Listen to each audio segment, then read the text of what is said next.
Hello again, everyone. Today I am here with an unboxing from Yoseka Stationery. Sorry, my camera is wobbling around a bit.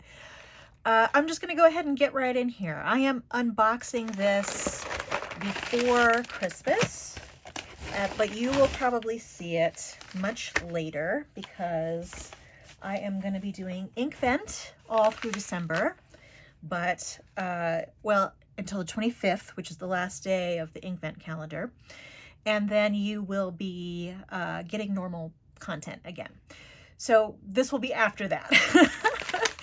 All right, so let's see. I always try to save the washi tape because they always have really awesome washi tape. Doesn't always work out. Okay. All right, so we'll go through these items once I've taken them out of the box. You may see that that is a fountain pen ink. It's been a long time since other than the ink vent, that I have gotten a full bottle of ink. Let's see. Oh man, such pretty washi too. Like I said, it doesn't always work to save it. Okay. I see this may have some invoice stuff in it.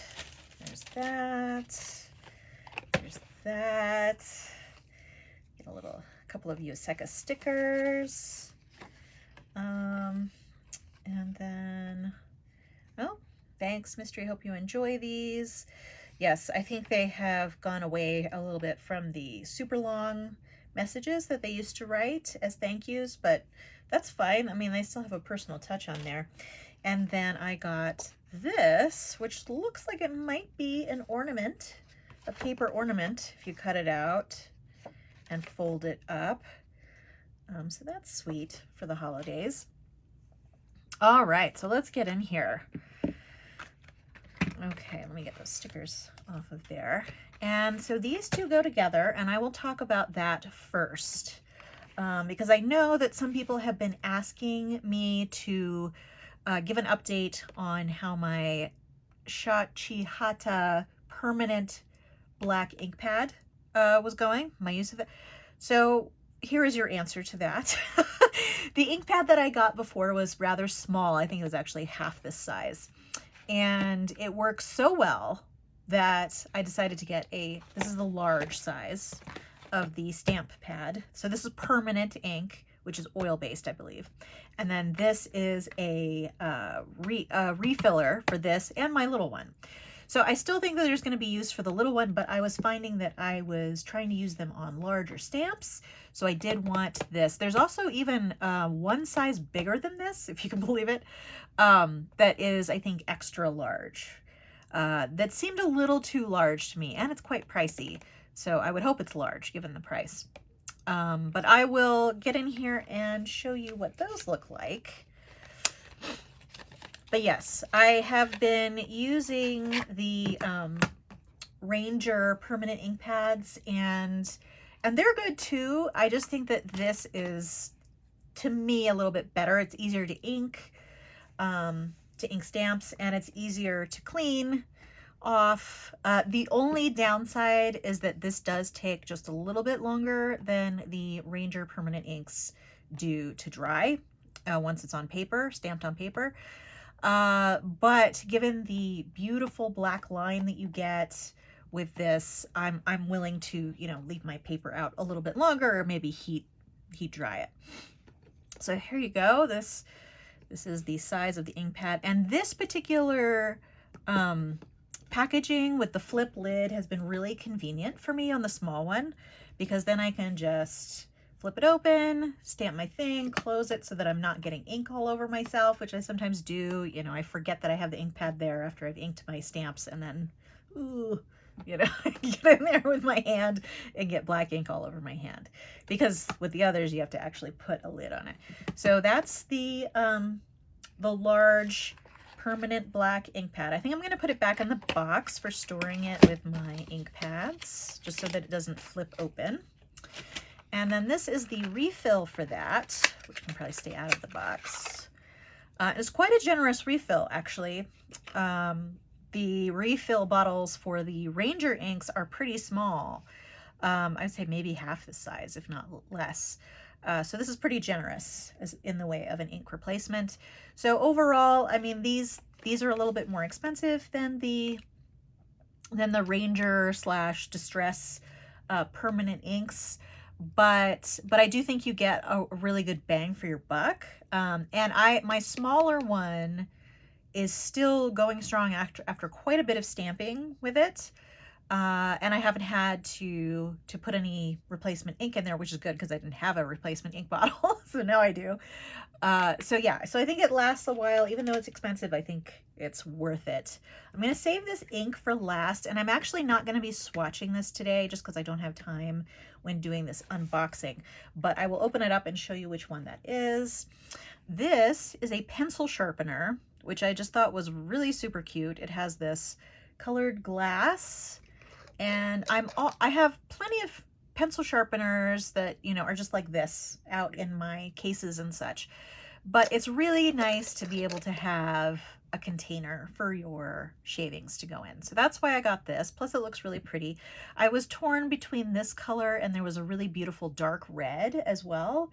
So either one would have been nice. This is by Dux, D-U-X, made in Germany. And pretty much Germany's making most of the high quality sharpeners that I get. All right, so we'll put that off to the side. And then this guy is a nib holder. I still have, okay, I see.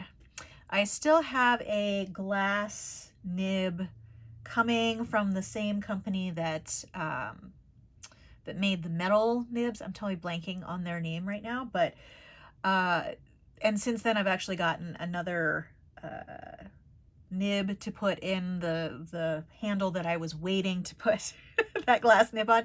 So I needed to get another one, and this is the one I chose. I might switch around nibs, but this is by Browse, which is, or Browse, I don't know. If you know, let me know.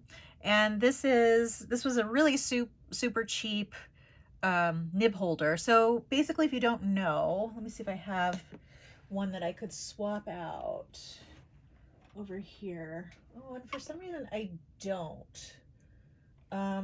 Actually, they're all in one case now, I think. So let me get that out of my drawer. Oops. And part of the reason why I cannot do the ink swatching today is that I do not have water nearby to rinse these things off. So here is my thing full of nibs, and actually I don't have anything on this one either. Oh, I just realized that. Okay, so let me take this brass nib, and then that will, actually don't want to push it all the way because I want to be able to get that out. So that's how you would put that in there. You just shove that in there. This one has a little bit of a different, sorry, you couldn't see that. This one has a little bit of a different mechanism for holding the nib than this one. I prefer this because it's a little more sturdy and a little less hard on the nibs. But this, like I said, was super cheap and it'll be nice for inexpensive nibs. Let's see, which nibs should I? Let's just do this one that's in this. Oh, maybe that was a bad choice because that's kind of hard to get in and out. Oh, no, there we go. So this is, and you can see I've got some ink on the bottom there. So this is a G nib, Zebra G nib. That's the company, and this is a really common nib to go in these, and as you can see, that fits perfectly. I would probably actually be more inclined to put this type of nib in here than a different kind. All right, so I'll just go ahead and put that, and oh, and this is marbled. This one you can't, it's not super marbled, but you know, I thought it was neat anyway, and it's super cheap, so it was just kind of an add-on.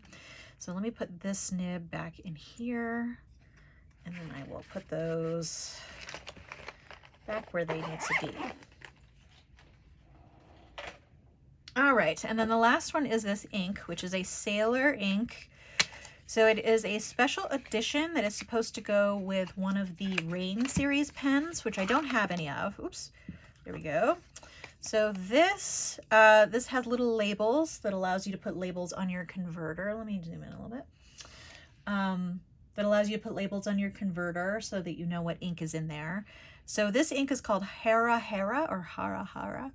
And this is sort of a deep purplish tone that goes with the more purplish Rain Series Sailor.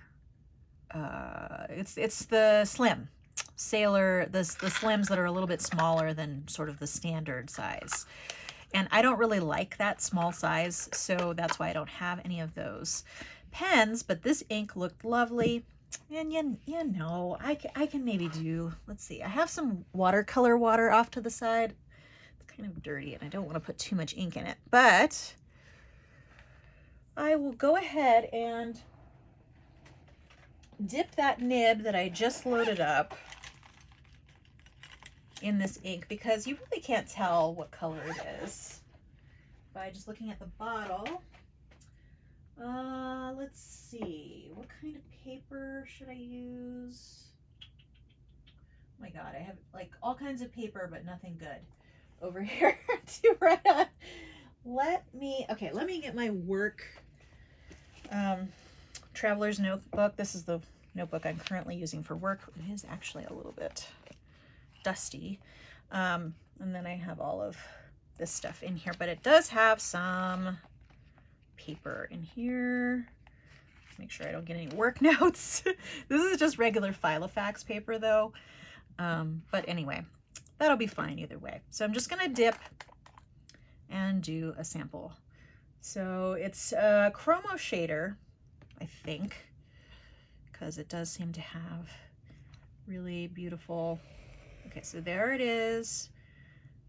Deep line. Oops, I'm gonna see if I can. Yeah, the problem with this is that you can't really get the, so there you can see a little bit, but it's not very good for doing ink swatches.